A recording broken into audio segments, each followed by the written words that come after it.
the students have been invited to play with the Duluth Superior Symphony Orchestra February 8th, and we're pretty excited about it. So we needed additional uniforms to complement what we already have, and so a group of parents got together and decided to do a fundraiser project so we could all have the students outfitted in uniforms.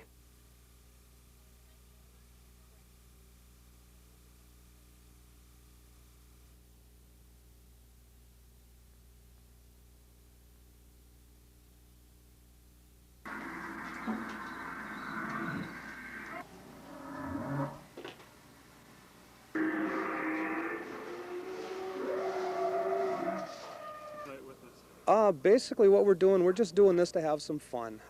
We decided it'd probably be a good idea to try and help some people that may need the help, so we are taking donations of non-perishable food items for the local food shelf.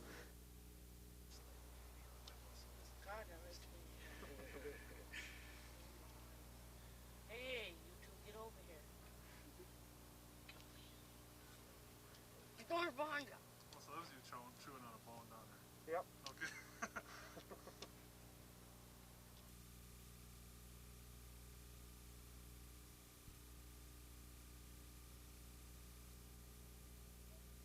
What are you going to be for Halloween? Pod racer. Kids everywhere are looking forward to dressing up Thursday for Halloween. Costumes like these might be fun for some kids, but to younger ones it could be terrifying. No, I'm not going to have a mask. They're kind of scared of the masks or anything that covers up your face. Jerry is the director of a local child care facility. She says young children, 4 and under, are often scared of Halloween costumes. She says they don't understand the difference between reality and fiction. Some parents agree.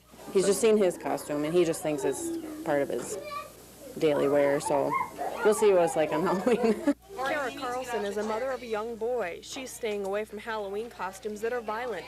Many parents agree with Kara. That's why the Duluth School District declared violence and gore off limits in schools. Costumes that depict violence, include weapons, or have gory themes are not allowed. Many private preschools and child facilities are following these policies. Kara is concerned that Halloween costumes could be too scary for her son. And I don't want him to see other masks because that probably would be scary he's 2.5, and that would be scary.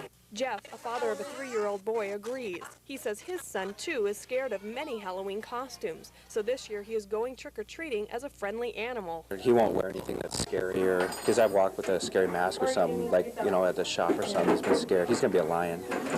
Child care specialists say it's okay for young kids to go with something non-violent, such as clowns and cartoon characters, and to leave the guts and gore to the older kids or adults. In Duluth, Kim Steininger, Channel 6 News.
Sunnyside Liquor Store in Cloquet was robbed on Saturday night, October 26th.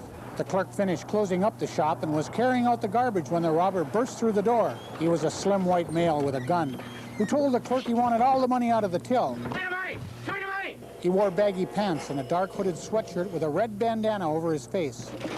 As the clerk handed over the money, something outside distracted the robber, so the clerk ran towards the back room. The robber fired a shot at him as he ran, but fortunately didn't hit him. The armed robber then took the money and left. This is a violent criminal who needs to be stopped. Call Crime Stoppers if you know who he is. We'll keep your name anonymous and pay you up to $1,000 in cash. Our numbers are 1-800-974-TIPS or 723-ENOUGH. That's 723-3683.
I think we hit on something that's evolving so much, changing so much. And there's one area that we call it, there's a tilt-a-whirl of change going on for healthcare providers.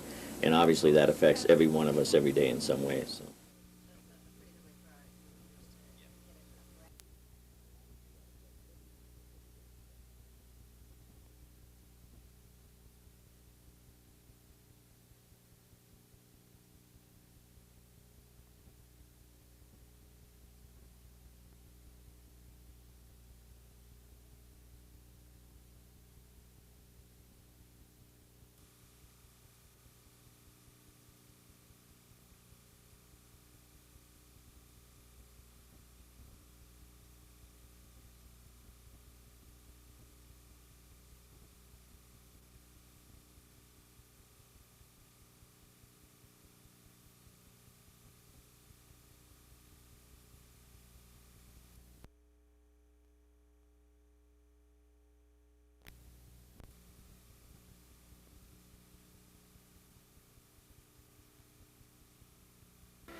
The first challenge of deer hunting is getting to the deer camp on Friday night. Most are located deep in the woods, and my dad's is no exception. Deer hunters, like anglers, are a secretive lot, so all I can say is ours is somewhere near Tower. Arrival in camp calls for a quick snack before hitting the bunks because 5 a.m. rolls around pretty quickly. Saturday morning at dawn, the search begins, and because of last year's harsh winter, this hunt will be tougher. Last year's high mortality rate makes this a bucks-only season, so these does are off the hook. Our Saturday ended with no bucks showing up. Saturday night calls for some penny ante poker before hitting the sack again. The downtime gave us the opportunity to dry out our gear, which was soaked from all the precipitation we saw Saturday. Well, the rain and snow hit again on Sunday, and that kept the deer from moving, so we struck out again. The score, deer 1, hunters 0. In the woods near Tower, I'm Dave Anderson for Channel 6 News.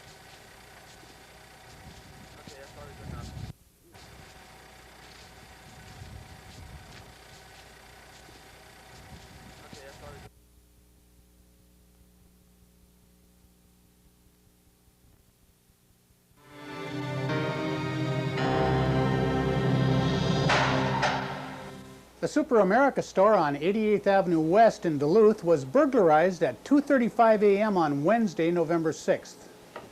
A video camera in the store showed a white male smash out the front window with a tire iron. He had an average build and wore dark clothing with a dark ski mask.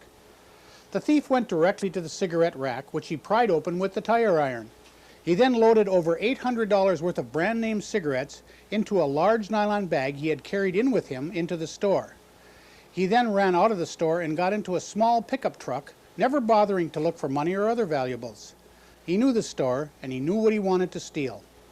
Do you know who he is? Crime Stoppers will pay up to $1,000 if you help us catch him, and we'll keep your name anonymous. Our numbers are 1-800-974-TIPS or 723-ENOUGH. That's 723-3683.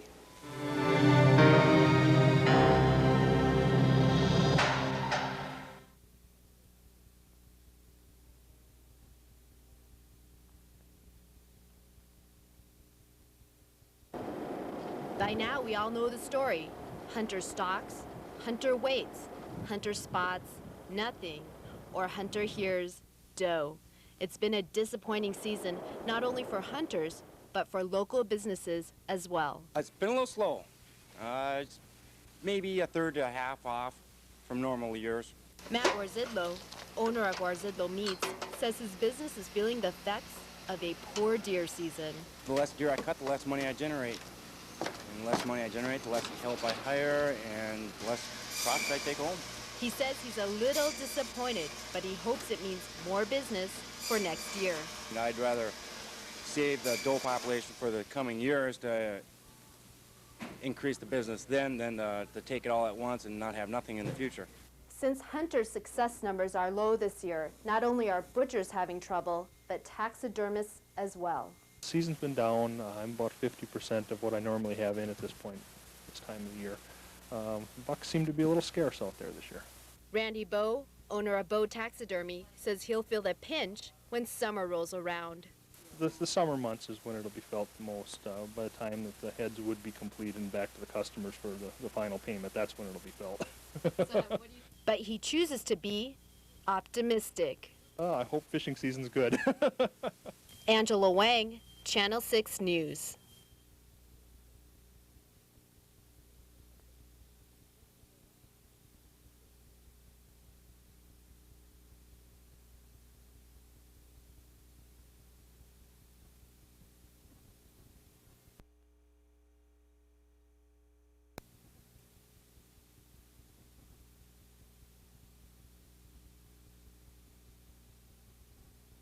One, two, two, two.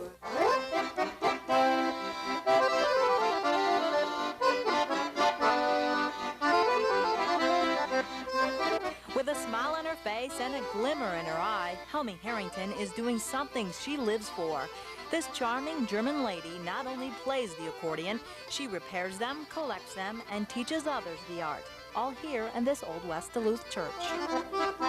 In the roughly 6 years that I've been here, we've made this much happen. This is a lot. I'm pleased. Helmi owns and operates the Accordion Concertina Repair and Technician School, the only such school in the nation, and she does it all by herself. Helmi lost the other love of her life, her husband Dwayne, just last year. We met in my mother's studio because he came to look at a better instrument than he had, and in the process of meeting and looking at accordions and playing, we fell in love. And we were very, very happy together. I couldn't have ever imagined a better pairing.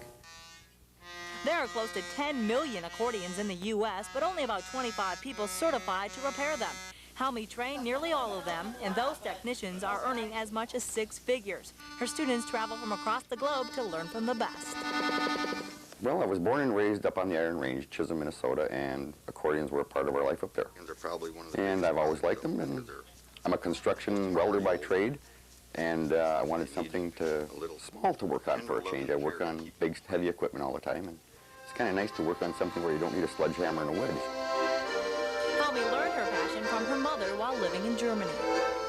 It saved her life during the Second World War because she taught the commandant's wife. She gave her one bit of plus that saved her life.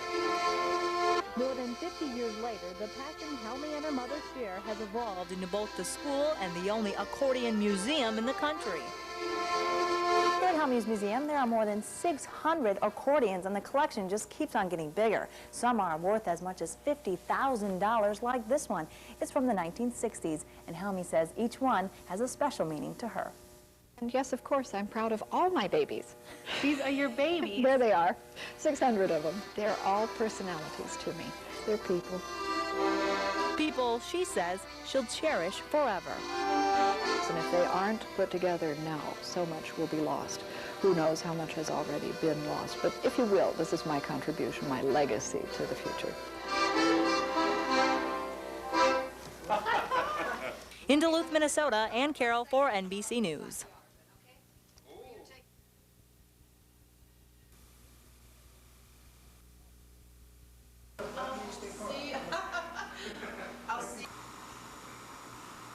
Board on truth and taxation issues. I think we need to try to find a different way to get revenues. Because we can't get them from the state, maybe we should look at user fees, raising licenses. We don't have to, I propose same sign. Thank you all for coming and for your.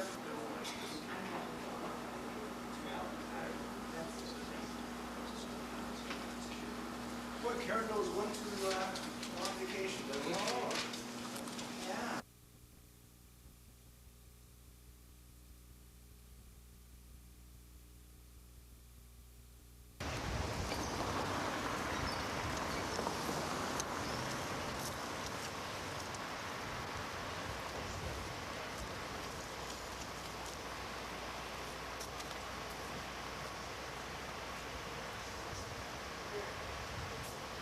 and it was put into display and has been there since 1988. And so now, as they're removing the display and inventorying the bottles, they found that they had a potential for picric acid, being as it was labeled.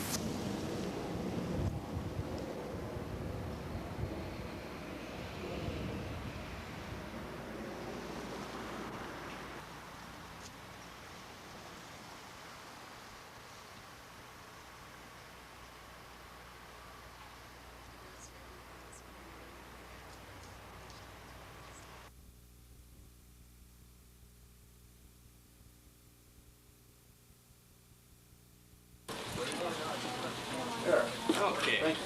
Okay. I tell you what, we'll sign it. You sign it, so we'll. Sure. Next, sir. Okay, I'll just start you off. But if you're willing to accept that count, that's the question. We got a lot of petition documents. We're going to ask that they handle these documents with care, that they keep them safe, that they not allow them to be damaged, and that they turn all documents and any copies made of the documents back over to FIGHT when the petition is certified.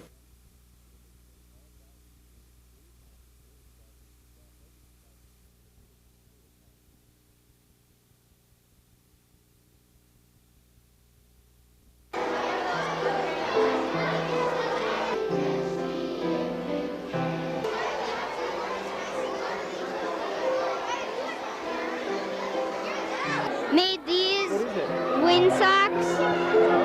Wind sock for Christmas. It's a wind sock for Christmas. We're hanging them on the tree.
Concerns regarding the old landfill. We approved a work plan for that in the spring, and then but not the type of waste that we would consider classified. They're very badly rusted, very badly damaged. What we'll be focusing on, I think, from now on is looking at the overall site as a whole, and especially the groundwater issues, that whether or not the site has had an impact on groundwater in the area. To talk to us about the Clocate/industrial municipal landfill. I always had comparing with the former Clocate municipal dump site. The city's been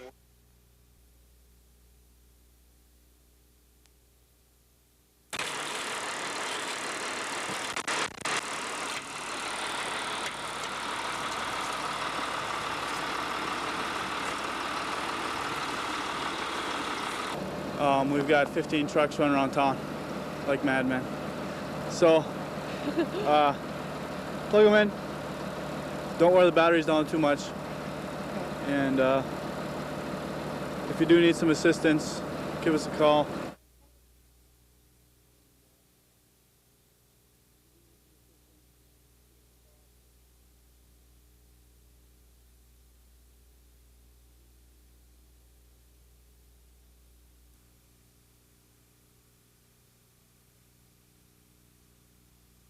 When the main cloud hit the ground, the immenseness of the ocean magnified as fire. 40-year-old Luth and 32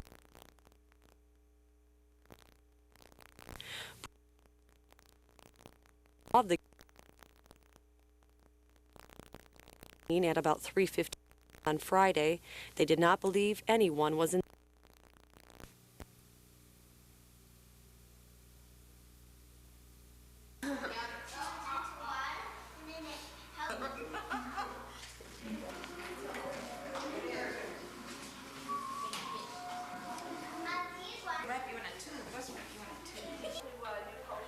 Oh, yes. Yes, I think children are really curious about one another, and they really want to know about differences in a positive way.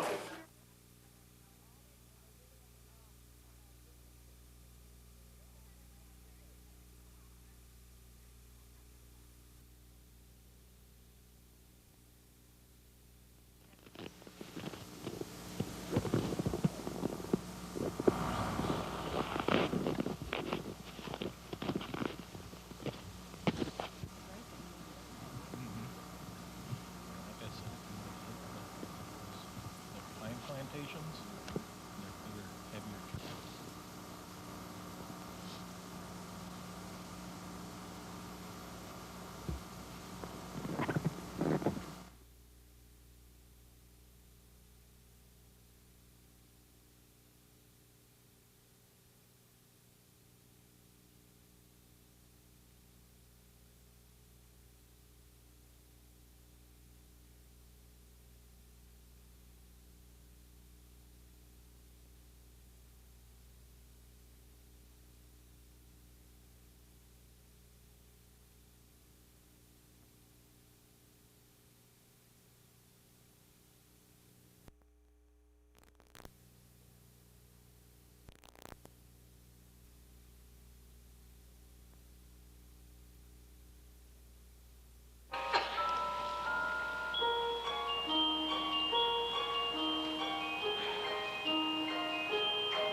As a community, we're going to be notified. People have to think about it a little bit more because it's right there.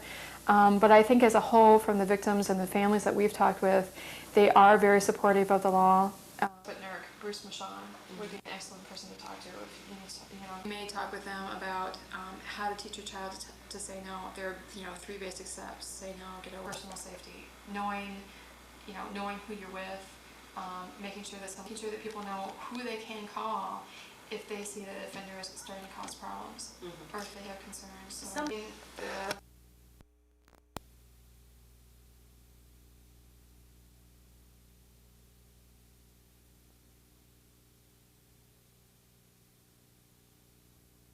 It's been a few years now since a daytime show has been launched successfully. How exciting is this to be working on Sunset Beach? It's a brand new show and it's supposed to be much different from all the others. Well, I'm very excited about it. I know Peter is. Everybody is excited about it. It's brilliant. It doesn't have the quality of a daytime soap opera at all, which is why one of the reasons I wanted to do it. It has certainly more speed than the soap operas that I've seen. It looks better. The people are prettier. And there's a lot more excitement going on in more ways than one. It's billed as being very steamy and very glamorous. What kind of roles do you play? Do you get steamy parts? Peter? Well, I'm playing right now. I did The Young and Restless for 6 years, and I always have played the nice guy, that kind of role. So it's been very fun for me to play a bad guy. But right, we right away we start off on this thing right out of the blocks with about the first 5 episodes. They set up, like, a lot of the character development gets set up in the first 5 episodes, and then we have something major happens right away. I think what's so good about the show is that because it's a new show, so much, it's like other soaps sometimes, after a while, it takes a while things to develop. Where our show, everybody's so busy right off there's so many ideas and so many things developing right away that it's to tune in right away, you're going to see a lot because it's like in the beginning stages, so you see a lot of things happen fast. Where most soaps have a slower pace to them, so we really kick it off right away and start moving things along, and it's just right from the start you'll be intrigued right away. Okay. Leslie Ann, you had an extensive career in film and television, but this is your first daytime soap, right? Yep, it is. How is this different than working on some of your other projects? Well, the other projects, you have to get to work at this hour, 5 in the morning or something, and you work till very late at night, and also it's sporadic. With this, the work is much more intense. We do 1 show a day, apart from all the location work. So it's just more intense, but there is less of it. So from my point of view, it gives me a life outside of the studio.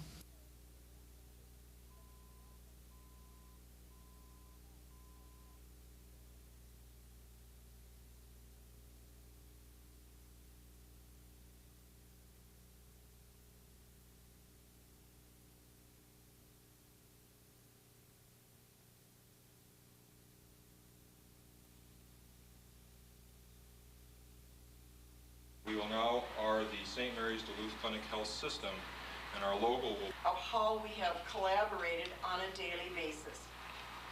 About a year and a half ago, discussions about formalizing an integration, such as the one occurring between St. Mary's and Duluth Clinic, is merely a vehicle, allowing us to improve and respond to our region's evolving needs.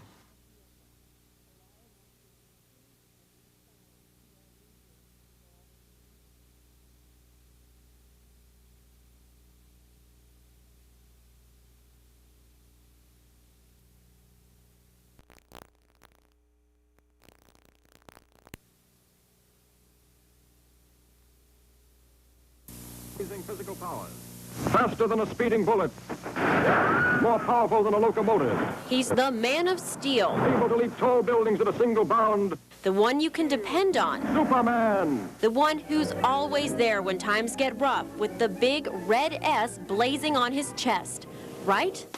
Wrong. Meet the new Superman. For right now, he really can't do a lot of anything, but I know he's having trouble flying, he has trouble stopping, he has trouble with a lot of things. Lois Lane did it to him. Life has been rough for the original tough guy since his early demise and reincarnation. Of a midlife crisis, I would say, overall, a lot of stuff going on. And after nearly 60 years of leaping tall buildings in a single bound, Superman is being transformed. This looks like a job for Superman. And now you've got situations where the bullets don't bounce off him anymore, they go right through him.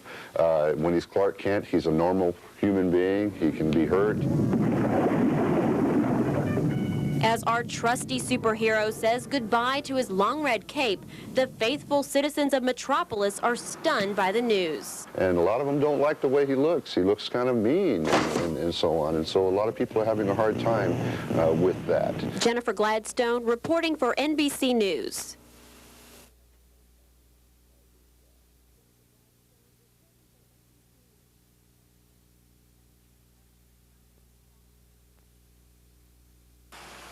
Investigators discovered this fire in Superior's East End was caused by a dangerous combination, kids and lighters. One of the young children in this family was playing with a cigarette lighter and started a sofa that was sitting on the porch on fire. And this fire on John Avenue in Superior was caused by children playing with matches. In fact, there are several fires every year here in Superior caused by lighters or matches falling in the wrong hands, something this ordinance would try to stop. The ordinance would make it illegal to sell lighters and matches to minors, and minors would not be allowed to possess these ignition devices unless supervised by an adult. Fines range from $25 for a first offense up to $500 and possible educational classes for a second offense. Some stores that sell lighters and hand out matches say the new ordinance wouldn't hurt their business one bit. We already have a policy, our in-store policy, that we do not sell cigarette lighters or matches to anyone that looks under the age of 18. Myers believes the ordinance would help prevent fires, but some teens we spoke with say they're responsible enough, and the ordinance shouldn't apply to them. Well, maybe little kids, but kids that are like my age, like 16 or something, we don't want to use them, so I don't see why it's wrong. I think it's kind of stupid because a lot of us are more mature than a lot of the little 13-year-olds that go around smoking, flicking their ashes anywhere. Yet both high school students say they'd support the ordinance if it focused on younger children. And both agree fires caused by careless use of lighters and matches should be preventable. In Superior, Maureen Tallarico, Channel 6 News.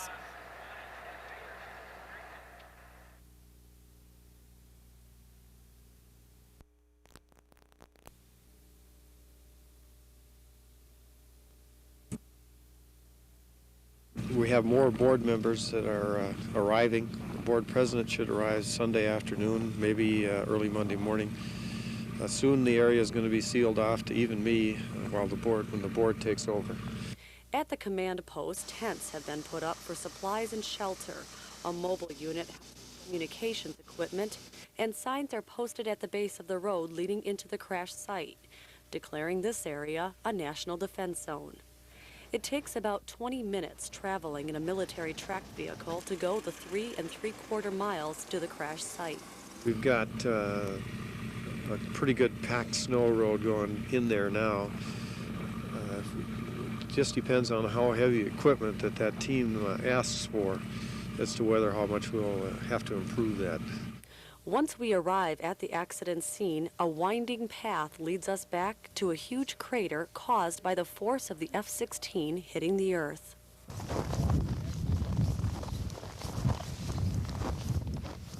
From the moment we get within 200 feet of the crater, the smell of jet fuel is noticeable, and ashes cover the snow everywhere from the explosion of the jet.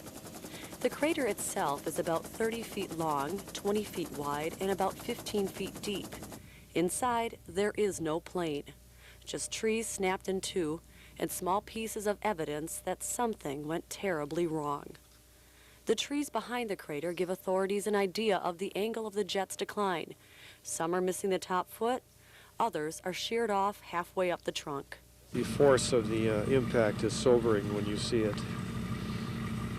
It's just the only good thing about that is I know that my friend perished instantly and could not possibly have felt anything. Stromquist tells Channel 6 he knew his friend had died when he found a shred of a parachute harness with a pocket and snap. Inside the pocket was a serial number. Other items found, bits of a rubber life raft and part of a fiberglass survival kit.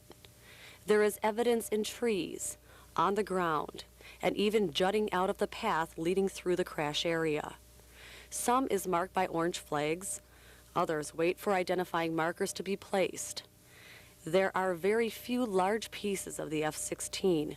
We did see a portion of metal 5 feet long and 2 feet wide, and one of the F-16's engine, which was located 500 feet away from the impact crater. Did you see that before? That's the first I've seen it. Looks to me like a little corner of the canopy. It may seem odd that more evidence is not visible, but the colonel demonstrated for us how deep it's off the path. The entire site is blanketed by this heavy snow, marked with holes, dirt from the ground and evidence from the jet lying under the cover of white. Investigators will plot out where each bit of the plane lies, then put it into analysis. A long, difficult task indeed. The board will sift the evidence until they are satisfied that they either have found a cause or they cannot find a cause. We talked about the fact that that takes normally 30 days. In these conditions, it may take us longer. My first estimate may not be enough. Again, it's awful rough in there. Colonel Stromquist says he did not believe how difficult the site was until he visited the scene himself. It was at that time that he declared he would not survive.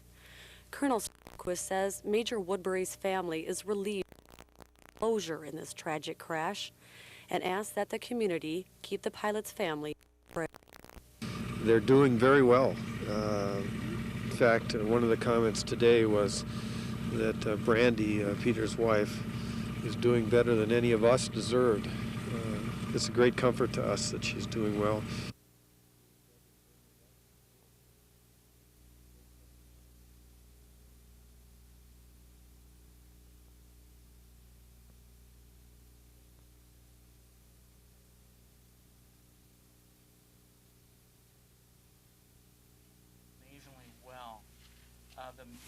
The memorial service was a very healing thing. People came in with a deeper sense of grief and loss than they left with. After the service was over, people had a sense that healing is beginning to take place now. So the people are handling it very well at this time.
To right field. Ramirez going back.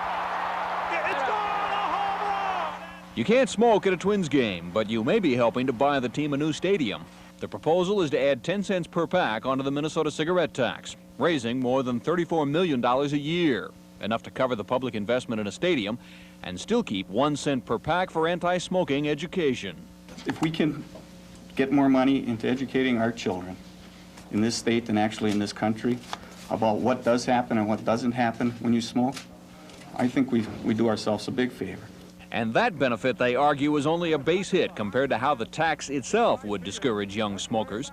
That wins the Twins some powerful allies, including many of the state's largest healthcare organizations, who have argued for years for a higher cigarette tax, no matter where the money goes. The cigarette lobby has been very, very effective at keeping this tax down. So we feel that combining forces with the health group, we will be able to take on a challenge that has not been successful in prior years. Critics say the idea is both unfair and illogical. There's real no connection between the folks who are going to be either going to the game or who are going to reap increased land values out of the deal, or we're going to be gaining increased revenues for the team, and the folks who are going to be paying the tax. It sends the message of light one up for the Twins. By smoking, we're going to help keep the Minnesota Twins in town.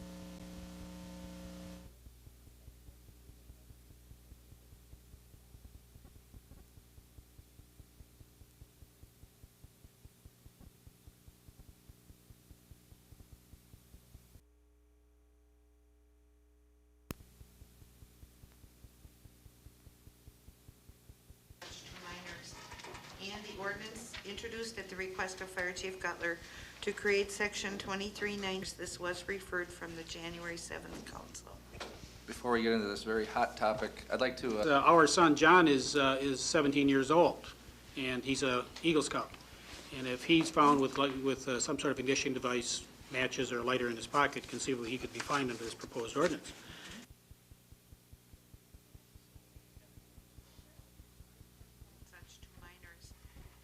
Ordinance introduced at the request of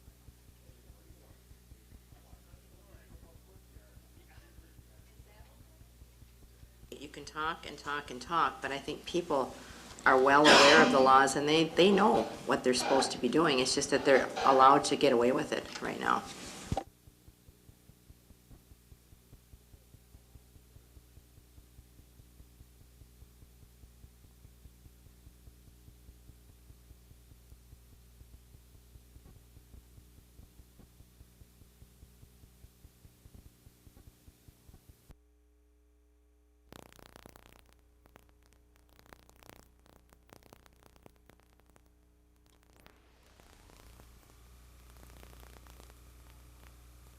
Well, I thought my life was going to be a lot happier toward the end. Well, I couldn't get out of there quick enough.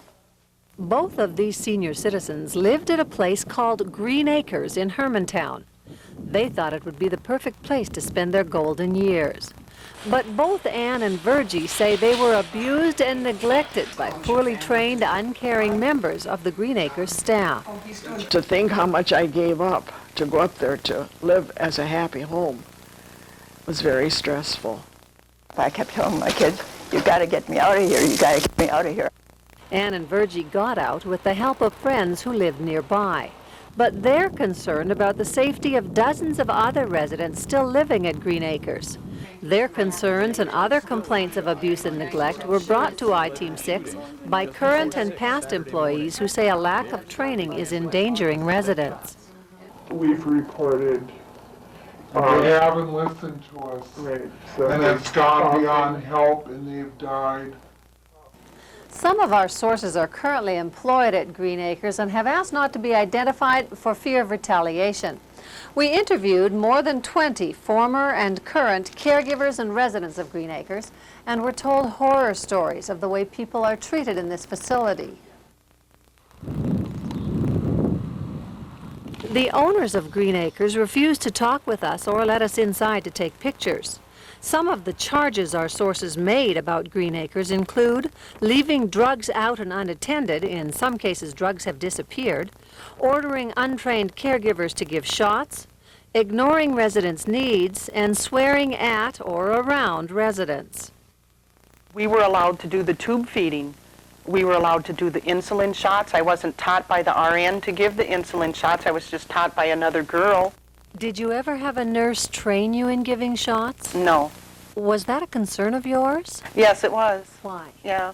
Well, because what if somebody gave somebody too much insulin or didn't do it the right way? You know, I wasn't really sure. There have been residents accidentally taking other residents' pills, but a lot of residents are left unattended, and a lot of falls have happened that way. The four-letter words are fast and furious if they get frustrated with a resident. I-Team 6 has discovered Green Acres has been investigated before. 3 years ago, St. Louis County looked into complaints and found the facility had been negligent. The county issued a correction order, citing failure to give prescribed medications, failure to provide care, assistance, and supervision of residents, failure to report suspected neglect, and failure to report the death of a resident. Then in April of 1994, after another lengthy investigation, St. Louis County put Green Acres' license under probation for a year. The violations included neglect of residents, shortage of required caregivers for the number of residents, failure to follow doctor's orders for medications, and failure to report when that resident died. We were able to obtain hundreds of pages of documents concerning past investigations into Green Acres and have learned that once again the facility is under investigation by the county and the state concerning several new incidents. We'll take a look at those tomorrow. Barbara Riles, Channel 6 News.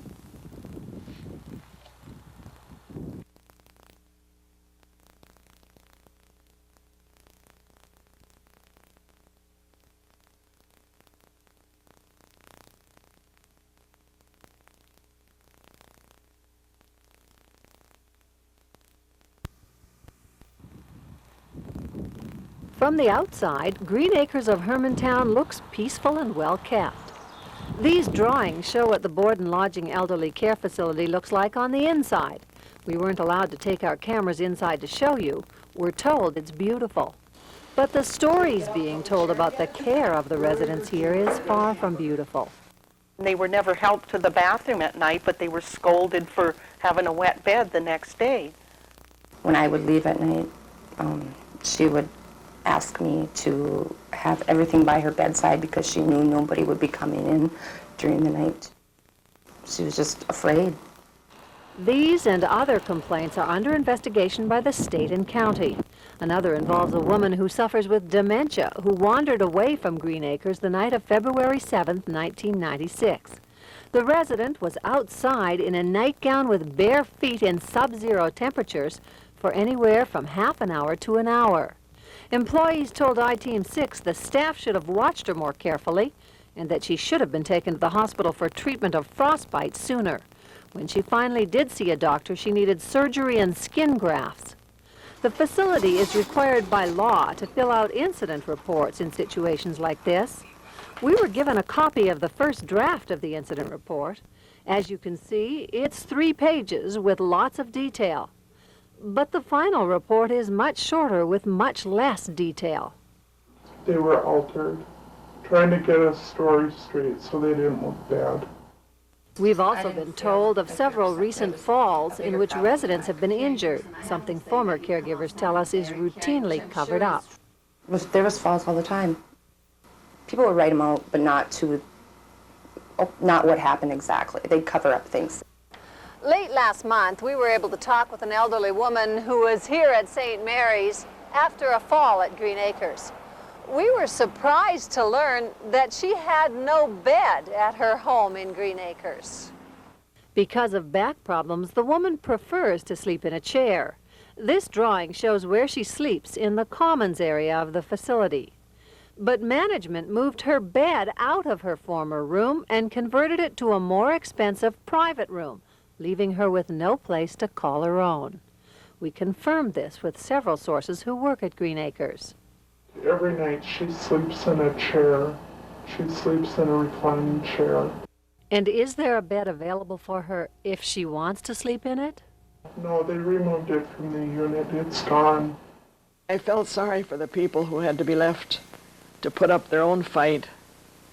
And it's not fair to us seniors. That's a cry that's being echoed across the state by a group called the Minnesota Health and Housing Alliance.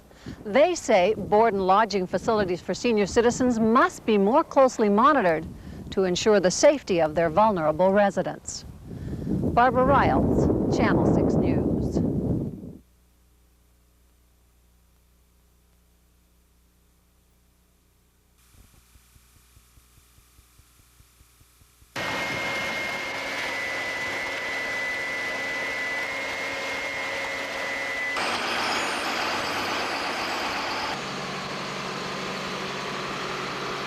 We had an opportunity last week to talk to Senator Joke, and he urged us to put together some numbers and send it down to him, and he would see what he could do to see if he could possibly get us some financial help.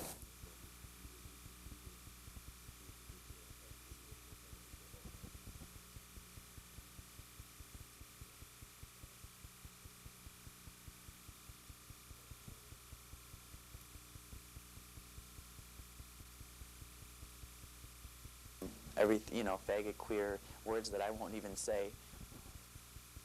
And so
The Daytona is one of the top 5 games in the nation right now. And we are starting here, to my knowledge, is one of the first in a competition form.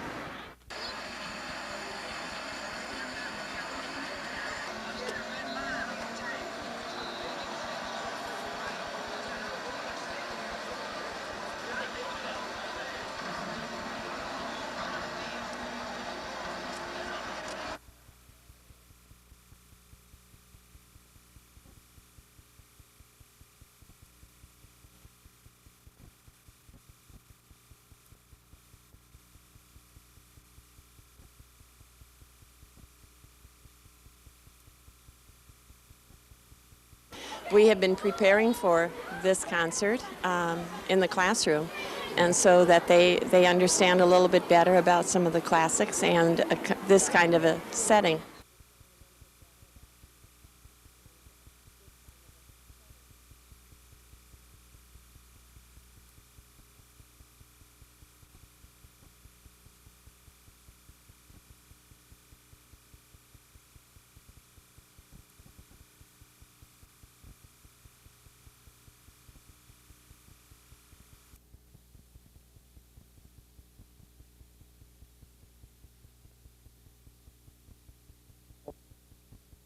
Three-year-old.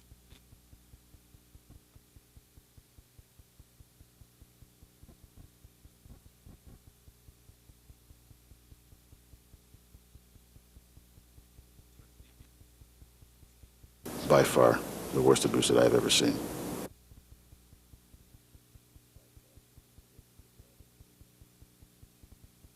I can relax and feel good that at least I know that where she's at now, she's safe.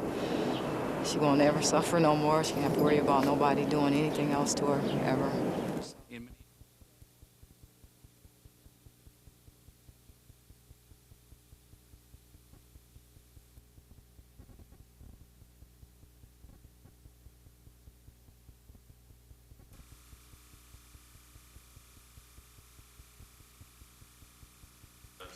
Real exciting projects.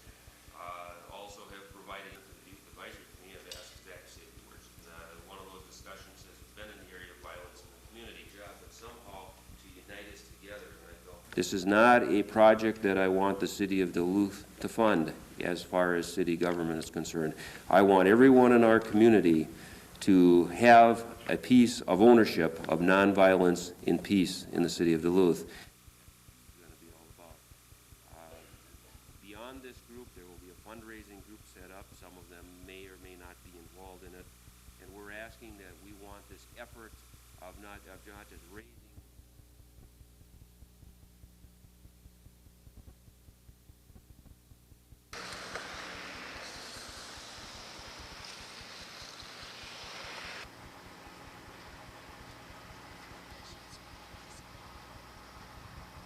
On the results. And that's what the Minnesota Charter School legislation is all about. Quit meddling with the in-between, quit monkeying with the inputs. Judge schools based on student results, achievement results.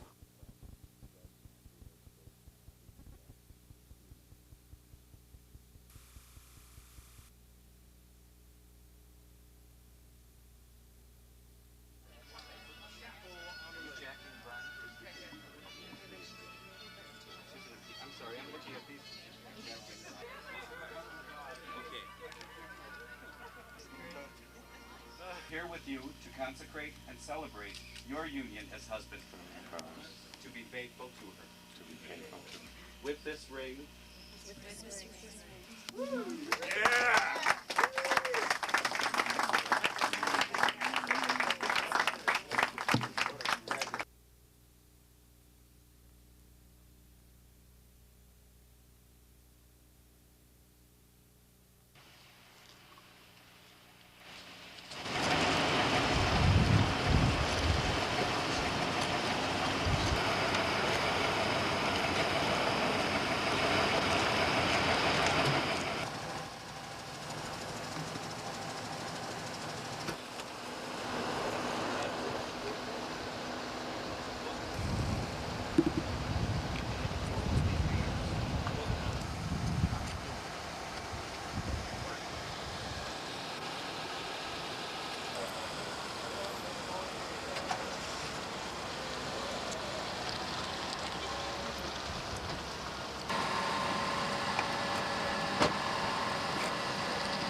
I think certainly the task force was unanimous in saying that the interests of the community are protected by the proposal.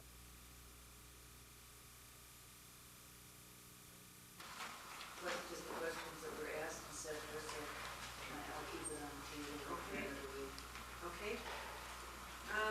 Resolutions to be considered at this meeting.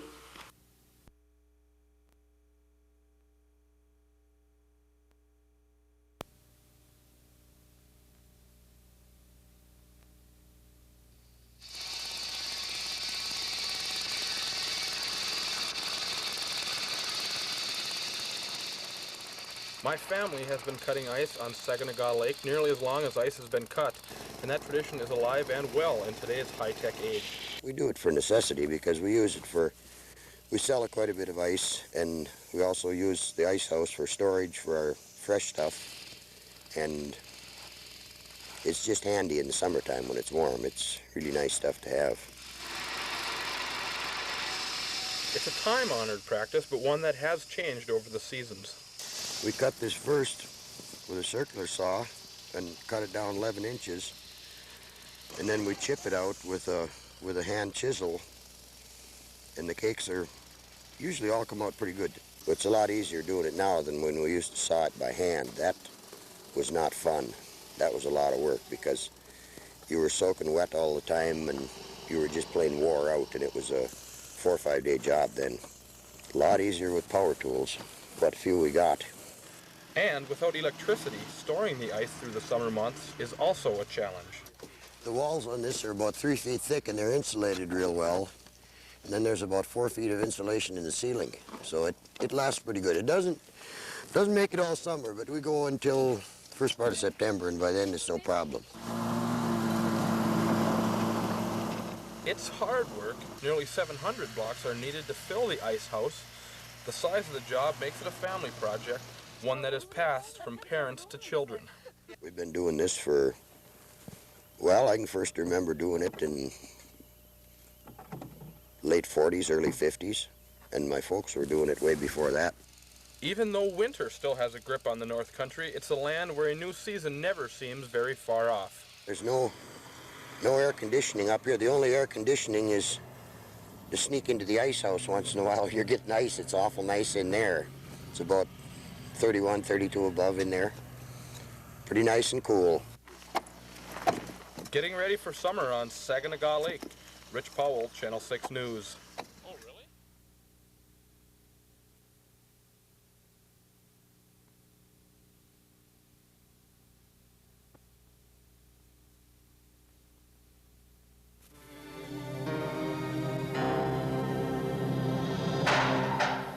We usually tell you about recent crimes in the community, but don't often report on our success.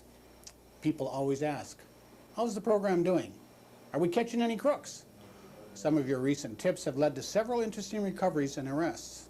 The stolen Arctic Cat snowmobile we reported on January 13th was recovered along with 2 other snowmobiles that had been reported stolen in Hermantown.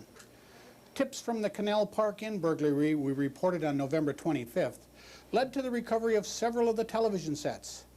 Recent drug information has resulted in 1 arrest in Superior, Wisconsin, 2 arrests in Duluth, and over $20,000 worth of drugs recovered. Crime Stoppers tips have resulted in the recovery of $250,000 worth of stolen items and drugs. Nearly 100 criminals have been arrested. Tips to Crime Stoppers do help law enforcement officers solve crimes. Call us if you have any information about crime, drugs, wanted criminals, or the location of stolen property. Our numbers are 1-800-974-TIPS or 723-ENOUGH. That's 723-3683.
And I got some from Jennifer. Jeff?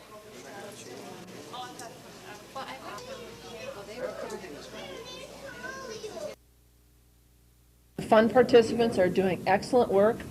They've kept their businesses local. They provide products and services locally. They're creating jobs here. They buy supplies here. They live and raise their children here.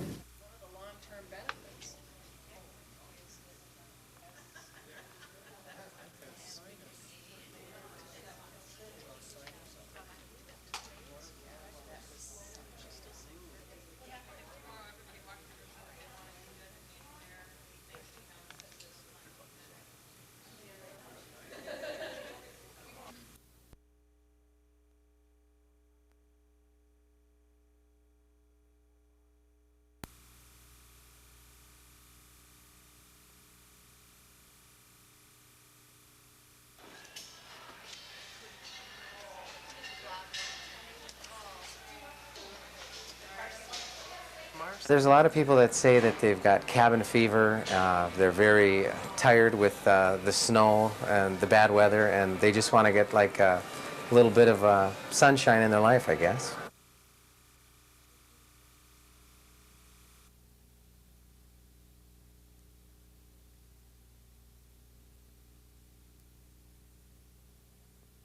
And I'm here today to declare war on potholes in the city of Duluth. As Commander-in-Chief, Duluth Mayor Gary Doty ordered out the troops, 4 to 7 Public Works Department crews each day. Their mission to fill and fix potholes. This is the worst I've ever seen, not just in my 5 or 6 years as mayor, but in my entire life, and I've been here all my life. To fight this war, the city has allocated extra money from the Public Works budget, doubling the patch budget from $40,000 to $90,000 and increasing money spent on sealing road cracks to $100,000. Road crews say it's a battle they never seem to win. How long have you been patching potholes? 18 years. Probably these very same holes.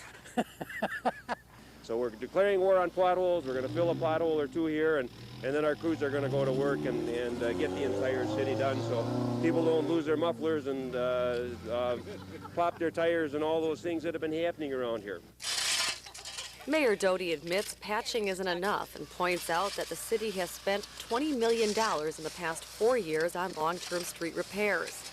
In the meantime, as the war rages on, crews will have 730 tons of blacktop to take with them into the trenches. In Duluth, Maureen Tallarico, Channel 6 News.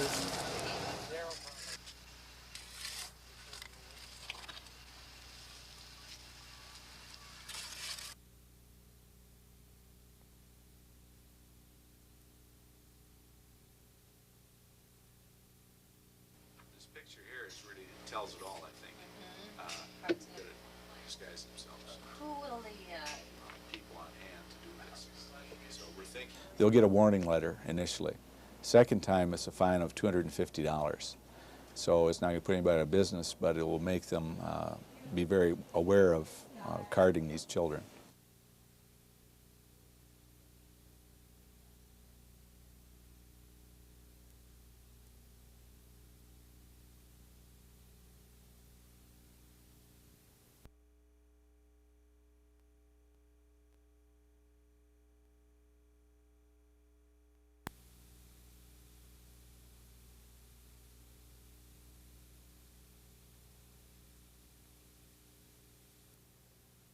I capped him. Those are the words that John Stephen Martin is alleged to have said after shooting Paul Antonich 4 times. 5 men are charged in the fatal shooting. John Stephen Martin is named in the statements of at least 3 of the suspects as the trigger man. Now he wants to plead not guilty, saying he was too drunk the night of the brutal beating and murder to know what he was doing.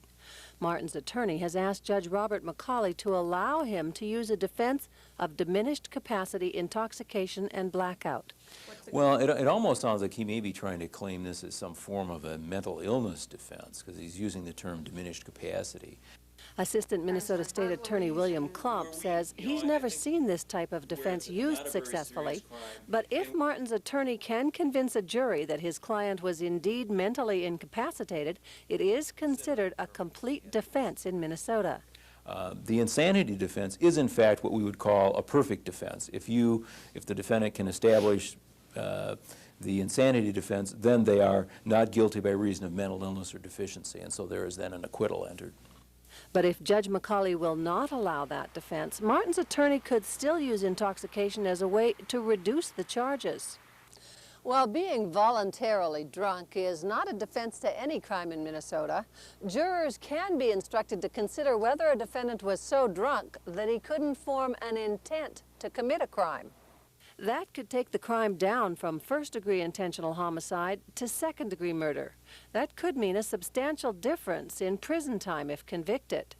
First-degree murder carries a sentence of life in prison, while the maximum penalty for second-degree murder is 30 years, with parole likely after 20 years. Judge McCauley has taken the matter under advisement. In Carleton County, Barbara Riles, Channel 6 News.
We have a number of inmates on a waiting list that the judges and the courts have sentenced to come to jail, and obviously they're not in jail. It raises a lot of liability issues for us, and we're working closely with the Carleton County Probation Department to try to solve some of those problems.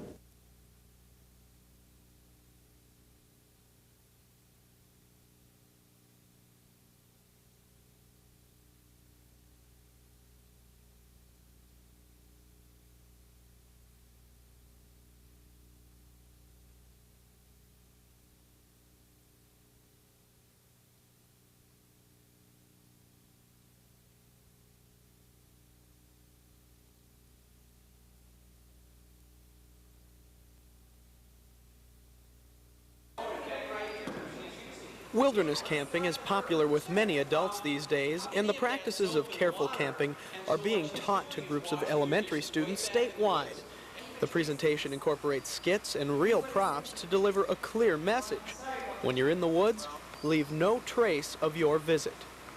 If everybody who uses a wilderness area or any special sort of wild country that they care about knows how to leave no trace of themselves, then I think that that in itself would ensure that, that these places will always be here for us to use.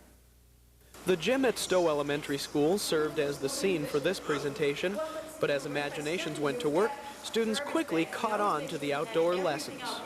We travel from campsite to campsite, and on each campsite here in the gym, we learn something new about leave no trace. And the kids pick things up really fast, so that after we've been to the first campsite, then they're able to tell the next people we run into on our pretend canoe trip about what good leave no trace ideas are and how to do the right thing for the wilderness. When they were called upon to correct mistakes in a camping demonstration, students didn't hesitate to set things straight.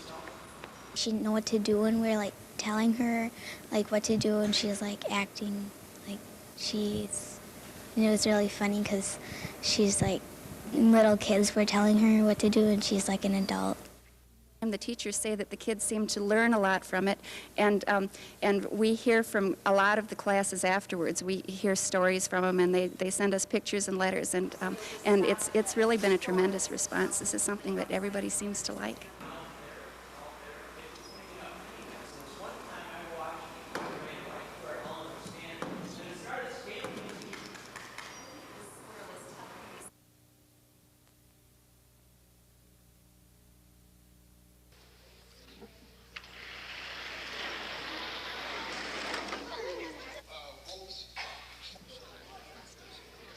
I was going to make a slit down the middle so it'll match up to where it makes you go. so I can be 2 inches ahead of everybody before it starts, but that'd be cheating, so I didn't get to do that.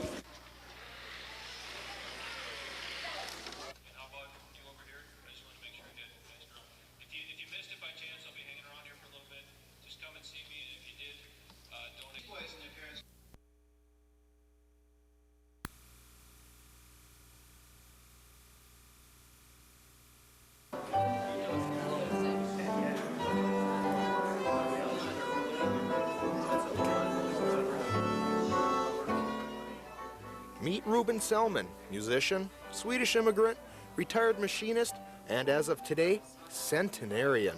And today, over 100 friends and family members turned out at Two Harbors Emmanuel Lutheran Church to celebrate his 100th birthday. He celebrated the last 97 of those birthdays in Two Harbors and is a walking history book for the community. Around 1902, when I was 5 years old, I would go to my father's shop to watch him hammer red-hot irons. Occasionally, Mr. Bear Grease would drop by to pick up fishing knives and other small items that the fishermen used. As I remember Mr. Bear Grease, he was a small man with short whiskers. In the years since meeting John Bear Grease, Mr. Selman raised a family and put in over 40 years as a machinist for the DM&IR Railroad working on steam locomotives. Though he's been retired for 34 years now, his life is as active as ever. Ruben tours area nursing homes so he can help the old people, as he says. We play at different places, like the nursing homes now. We've got 3 of them here, and now we play at the lodges now. When asked about the secret of long life, he says it's no secret for those with faith. Yes, I'll tell you what it is. I read my Bible twice a day, and I believe in it. As Ruben Selman celebrated his 100th birthday, his friends and family already have their sights set on his future.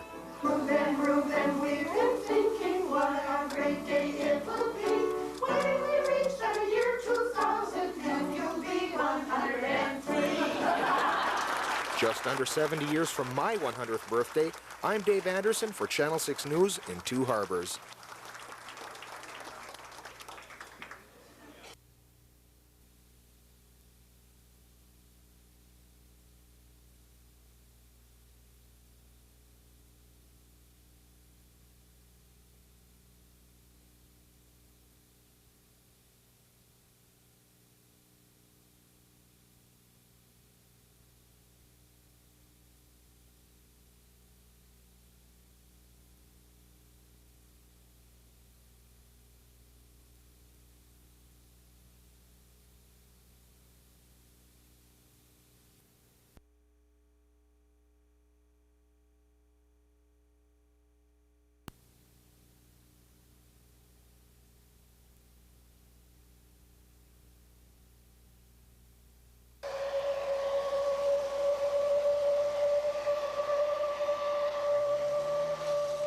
Some Duluth residents are blowing off some steam about this whistle. A public meeting will be held Wednesday night to hear residents' concern over the steam whistle. It hasn't been a problem for me, but then I haven't been right there when it's been on either. Lucky you. It's loud when you're But I close. can see where it would be a pollutant as far as noise goes. Complaints have gone down since the Duluth Steam Co-op cut the noise in half last October. But still, some Duluthians say that noise needs to be cut off. I really see no reason for it. It's an antiquated whistle, in my opinion, and then if you're real close by, it's a terribly loud sound, offensive. The steam whistle was restored after 50 years of retirement. Back in the 20s and 30s, the whistle sounded the beginning and end of work and the lunch hour for 4,000 employees. For some, this is still true. It tells me when I should be leaving for work, when I should come home, and it makes me feel. I originally came from southern Minnesota, and we always had the whistle that started the workday because it was like a one-company town. So it just makes me feel real good every time I hear it go off. Just last year, Bob Wilson helped bring this nostalgic sound back to Canal Park to restore the history. I'm all for it. I'm all for it. I truly am. It's reminiscent of the Duluth I knew when I was younger. Now, the whistle has a more modern purpose. When it sounds at 10:30, it tells teens that curfew is only a half hour away. But there was a problem here for a while, And it seems that now that they're blowing the whistle with a curfew in the evening, it's eliminated this. But it's not going to eliminate the controversy over the old steam whistle. In Duluth, Kim Steininger, Channel 6 News.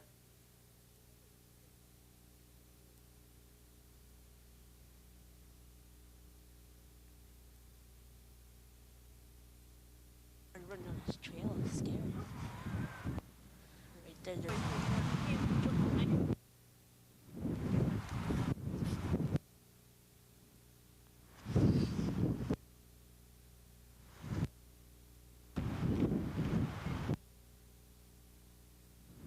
All that was visible, and it was very difficult to see. It had to be quite near the tree where the body was under, was the clothing on the lower part of the person. That was it.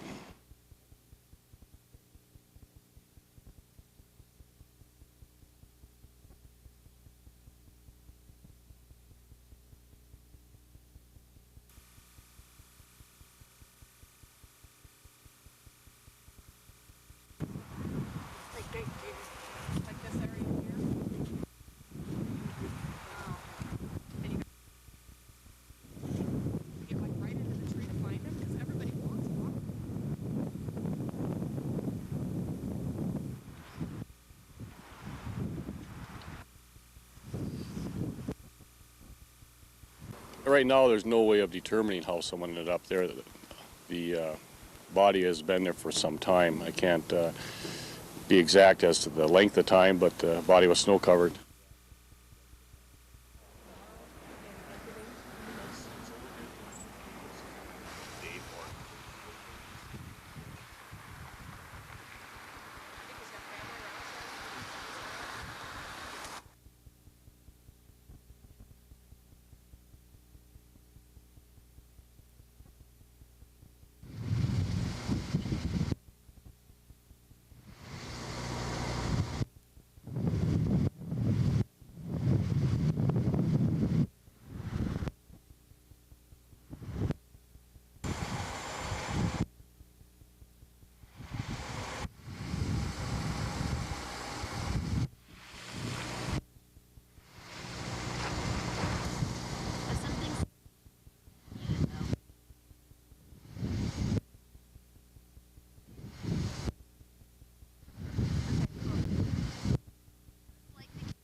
Then I guess I will be doing it from there, and we had someone else that, yeah, well, we got Channel 6 right here with the camera. But it's for women that work in the home and out of the home? On women in the local area. What we want to do is we want to lift up women of note, whether in the home or on the job or volunteers or whatever, and just bring them to everyone's attention, and also to knit together just the community, the businesses, and what's available for the women and family. Sure. But what else can you tell them about the magazine? That's not... Yeah, well, we got Channel 6 right here with the... and Northern Images did the pre-press. Davis was for the printers. That Mike does his own, all his own layouts. But it's for women that work in the home and out of the home. We don't want people to think that this is a, you know, just a straight career women magazine, because it really...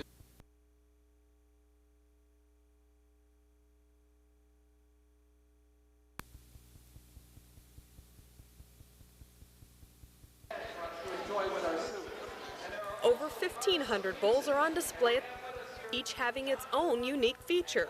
Some with stripes, stars, and some we just couldn't tell what the design was, but that's what makes it art. Well, I think the quality of the bowls have gone up. People are really putting a lot of effort into them, and people are really happy with what they're able to get for their $10. For that $10, you get the bowl, soup, and some bread. All the money goes to the local food bank. The idea came from a Duluth man who wanted to support the local food bank but didn't have a lot of money. So he decided to bring together a group of volunteers to make bowls that would be sold. None of us really have a lot of money to contribute, so just by making the bowls and decorating them and learning what we can from doing that, and having all the materials provided by sponsors so that there's no money out of our pocket to do it. Some of the aspiring artists who made these bowls were area school children. Just a month ago, these 3rd and 4th graders at Birchwood Elementary School were busy making bowls for the project. Danielle was busy decorating her bowl with hearts and stars. I just designed it by using my pencil, and I think it looks nice. We found her bowl waiting for someone to buy it and fill it with soup. People choose the bowls for different reasons. It's all personal taste, basically, but I also am planning on giving these as Christmas gifts and birthday gifts, so I try to keep in mind the people that I'm going to be giving them to. I think there's lots of them are neat. Actually, I like this one very much. It's just, I probably would have looked for a bigger one initially, but I like the colors and I like the design, and I think it's real neat and will set well in my house. Empty Bowl is expected to raise about $14,000. In Duluth, Kim Steininger, Channel 6 News.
Well, we all obviously love my father very much. He's lived here in Duluth all his life. Things he was most proud of, beside, I guess, his family, were the fact that he was a fighter pilot in World War II and flew 50 missions. And in fact, when he left the house, he was wearing a baseball cap that said Retired Officers Association, and that's been very important to him. He What's your mom's name? N280. I think we're very pleased this morning that the State Patrol has taken over, and I guess our best hope is that somebody else has found them